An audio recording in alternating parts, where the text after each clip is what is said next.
ഈ വ്യക്തിയെ കാമുകി ഉപേക്ഷിച്ചു. അത് അക്ഷരാർത്ഥത്തിൽ സമ്മർദ്ദത്തിൽ നിന്ന് അവന്റെ മുഖത്തെ തളർച്ചയ്ക്ക് കാരണമായി. മുൻ കാമുകൻ തിരിച്ചെത്തിയ നിമിഷം അവൾ ജാക്കിനെ വീട്ടിൽ നിന്ന് പുറത്താക്കി.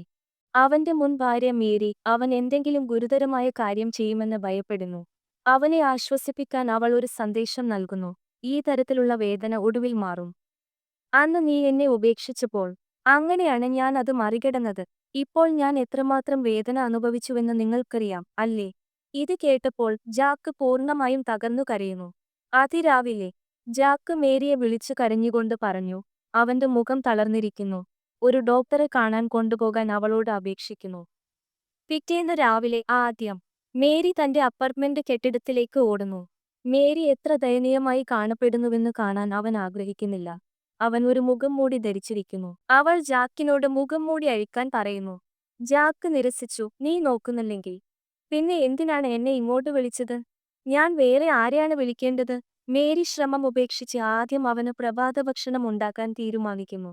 അവൾ ഫ്രിഡ്ജ് തുറന്നപ്പോൾ അത് പൂർണ്ണമായും കാലിയായി. ജാക്ക് പറയുന്നു. ഇങ്ങനെയുള്ള മുഖത്തോടെ അവന് ഒന്നും കഴിക്കാൻ കഴിയില്ല.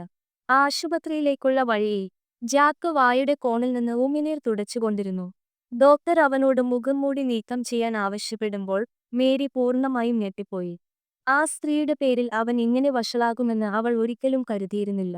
ഭാഗ്യവശാൽ ഈ അവസ്ഥ ചികിത്സിക്കാൻ പ്രയാസമുള്ളതല്ലെന്ന് ഡോക്ടർ പറയുന്നു. ശരിയായ ചികിത്സ നൽകിയാൽ അവൻ വേഗത്തിൽ സുഖം പ്രാപിക്കൂ. അടുത്ത ദിവസം മേരി പലചരക്ക് സാധനങ്ങളുമായി അവനെ പരിശോധിക്കാൻ വരുന്നു. അവന്റെ മുഴുവൻ അപ്പാർട്ട്മെന്റും വൃത്തിയാക്കുന്നു. മുൻ ഭാര്യ തിരക്കിലായിരിക്കുന്നത് കണ്ട് ജാക്ക് ദയനീയമായി കരയുന്നു. അവരുടെ മകന് ഫോണിൽ അച്ഛനെ ബന്ധപ്പെടാൻ കഴിയില്ല. അവന്റെ സഹോദരി പറയുന്നു. അവനെ ഉപേക്ഷിച്ചു. വളരെ ലജ്ജ തോന്നുന്നു. അതിനാൽ അവൻ ഞങ്ങളെ ഒഴിവാക്കുകയാണ്. സിസ്റ്റർ പറയുന്നു.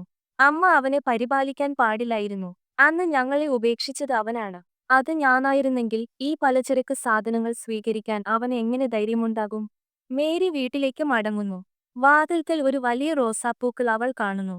അവ എത്തിച്ചു തന്നതായി മകൾ പറയുന്നു. കാർഡിലെ പേര് കാണുമ്പോൾ മേരി സന്തോഷത്തോടെ പുഞ്ചിരിക്കുന്നു. കഥയുടെ ഗുണപാഠം. താൽക്കാലിക സന്തോഷം നമ്മെ അന്ധരാക്കുമ്പോൾ ജീവിതം നമ്മെ കാണാൻ പഠിപ്പിക്കുന്നു. ചിലപ്പോൾ കഷ്ടപ്പാടിലൂടെ, ചിലപ്പോൾ കൃപയിലൂടെ. കൂടുതൽ കഥകൾക്കായി ലൈക്ക് ചെയ്ത് സബ്സ്ക്രൈബ് ചെയ്യുക.